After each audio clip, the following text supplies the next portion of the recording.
अचल राज महाराज की चौकी हनुमत वीर। जय गणेश श्री राय सुवन मंगल मूल महेश।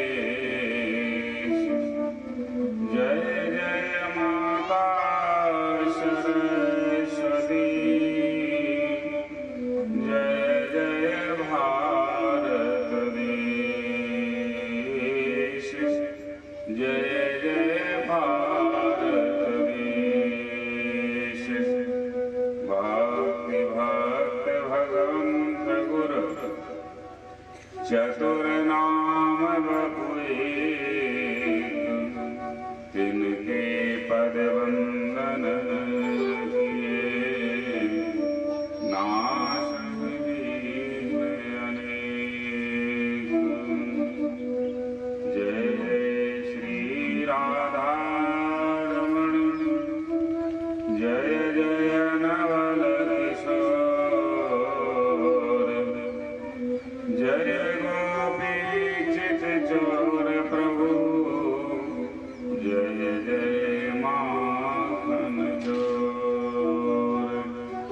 श्री राधा सर्वेश्वरी रसिकेश्वर घनश्याम, करहु निरंतर वास में, श्री वृंदावन धाम, श्री वृंदावन धाम। बोले भागवत भगवान की जय, हनुमान जी महाराज की जय, शंकर भगवान की जय, पराम्बा भगवती की जय। परमाध्यक्ष पूर्ण ब्रह्म परमात्मा परमेश्वर अखिलेश्वर कारण करुणा करुणालय भगवान श्री राधा माधव जी के चरण कमलों में नमन करते हुए, जिनकी परम कामन कृपा सुधा के द्वारा देखते देखते आज तिवारी जी के सुंदर दरवाजे पे श्रीमद् भागवत सप्ताह ज्ञान यज्ञ का द्वितीय दिवस परिपूर्णता की तरफ है। भगवान के जब बड़ी है कि अनुकंपा होती है जीव तब कथा की तरफ उन्मुख हो पाता। व्यथित ये जीवन कथा के माध्यम से शांति की अनुभूति करता है। जैसे वायु शुद्धि जल के द्वारा होती है, तद्रूप आभ्यंतर शुद्धि भगवान नाम संकीर्तन से प्रेम से 2 बार भगवान के नाम का स्मरण किया जाए। बोलिए भागवत भगवान की जय। श्री कृष्ण शरणम श्री कृष्ण शरणम श्री कृष्ण शरणम श्री कृष्ण शरणम श्री कृष्ण शरणम श्री कृष्ण शरणम श्री कृष्ण शरणम श्री कृष्ण शरणम।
श्रवण किया महाराज श्री सूत जी शौनक का दृश्यों को नैमिषारण्य तीर्थ में भगवान की रसमयी लीलामयी कथा सुधा माधुर्य का रसास्वादन करा रहे हैं।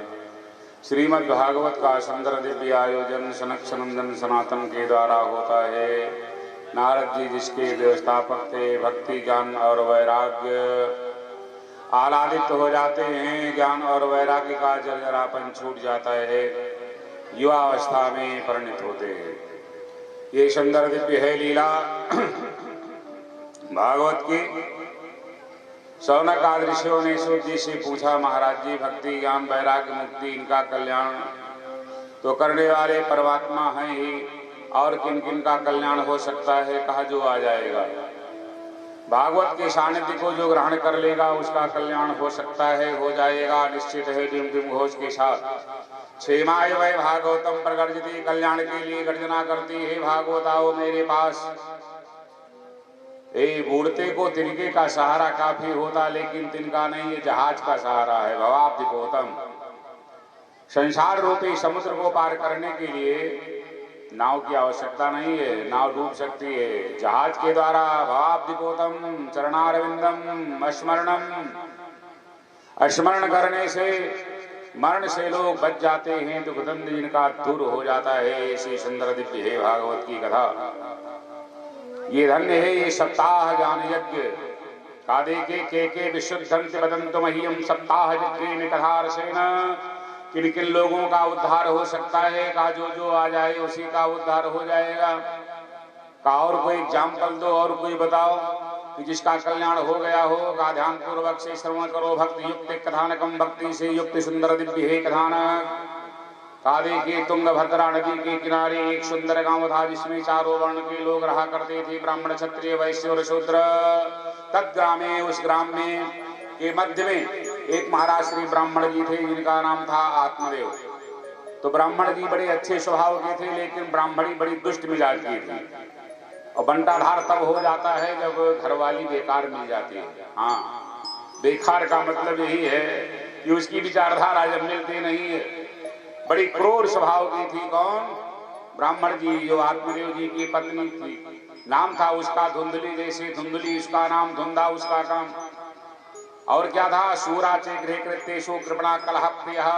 गृह कार्य में बड़ी शूर थी, बड़ी दक्ष थी, लेकिन बड़ी कृपण थी, किसी को कुछ देती नहीं थी, सबकी अपने ही लेती थी। विशेषता उसमें ये थी कि किसी की बात मानती नहीं थी, अपनी बात ही मनवा दिया करती थी। स्वाभाग्य स्थापिका नित्यम सुंदरी शाकुलोद्भव। दुष्ट कुल की थी, लेकिन अच्छे कुल में आ गई, लेकिन दुष्टता नहीं जा रही है। एवं निवसतो, इस प्रकार से निवास करते करते धीरे धीरे स्थिति क्या हुई? जवानी गई, बुढ़ापे का संकेत होने लगा। गजब की लीला है। बहुत कम समय में जवानी रहती है, कब आई कब गई पता नहीं चलता है। बचपना खेल कूद में बीत जाता है, बुढ़ापा जल्दी कटता नहीं है। जवानी कब आई और कब गई पता चलता नहीं है। पहले का ये नियम था, श्रवण समीप भय सिद्ध के सान कि माना हो जरा ठपन आशा उपदेशा। पहले का ये नियम था कि कान के नजदीक के बाल जब श्वेत होने लगे यानी पकने लगे, कालिमा चली जाए, उजाला आने लगे, कहाँ? श्रवण किनारे यानी कान के किनारे के बाल, तो मानो बुढ़ापा आने लगा है। चश्मे की आवश्यकता पड़ जाए, मानो बुढ़ापा आने लगा है। हाथ में कंपन होने लगे, मानो बुढ़ापा आने लगा है। घुटनों में कमर में दर्द बढ़ जाए, मानो बुढ़ापा आने लगा है। श्रवण समीप भय सिद्ध के कि माना हो जरा ढपन अस उपदेशा। महाराज श्री आत्मदेव जी की जवानी जाने लगी, बुढ़ापे का संकेत होने लगा, लेकिन दो के दो ही रह गए, तीन होने का नंबर ना आया। तीन का मतलब ना कोई बेटा है ना कोई बेटी है। ऐसे जवानी व्यतीत हो गई, ना कोई बेटा हुआ ना कोई बेटी। एक दिन महाराज श्री आत्मदेव जी विचार कर रहे हैं, रात्रि में क्या नींद नहीं आ रही है, चिंता है। और जब चिंता आ जाती है तो नींद से टेंशन हो जाती है। हाँ, चिंतित प्राणी सो नहीं पाता है, करवट बदलेगा कितना अच्छा बिस्तर क्यों ना हो। चिंतित आदमी सो नहीं पाता है, करवट बदल रहे हैं। सोचते क्या है, चिंता क्या है, जब मैं नहीं रहूंगा तो मुझे शमशान कौन लेकर जाएगा, यानी जब मर जाऊंगा मेरे जमीन जायदाद का मालिक कौन होगा, मुझे बुखार कौन देगा, मुझे पिंडदान कौन करेगा, कौन गया श्राद्ध जाएगा। भागवत भंडारा की तो अलग बात है, मेरे ना रहने के बाद मेरा नाम वहीं पे रुक जाएगा, आगे कैसे बढ़ेगा। पुत्रों के द्वारा ही, पुत्री के द्वारा ही तो नाम बढ़ता है, लेकिन ना बेटा है ना बेटी। ततः चिंता तो रोवृषम्, अत्यधिक चिंता व्याप्त हुई। रात व्यतीत हो गई, प्रातः काल हुआ, उठे। अरे नींद पड़ी नहीं थी, सोए नहीं थे। प्रातः काल उठे, अपने प्रिया धुंधुली से कहते हैं, देवी कहा बताओ, कहा एक दिन सब छूट जाएगा। कहा तो क्या करें, छूट जाएगा तो छूट जाएगा। कहा चलो आज ही छोड़ दिया जाए। कहा आज क्यों छोड़े, जब छूटना होगा तब छूटेगा, आज ही क्यों छोड़ दे। कहा चलो चले वन में साधना करें। कहा साधना क्या करना है, हाँ अरे खूब खाओ, मस्ती में मस्त रहो, प्रपंच करो, और क्या, सत्संग से क्या लेना देना। हाँ, यमराज के दूत जब लेकर जाएंगे, धर्मराज जी जब पूछेंगे, तब वहां बैतरणी में डाला जाएगा, होश दुरुस्त हो जाएगा।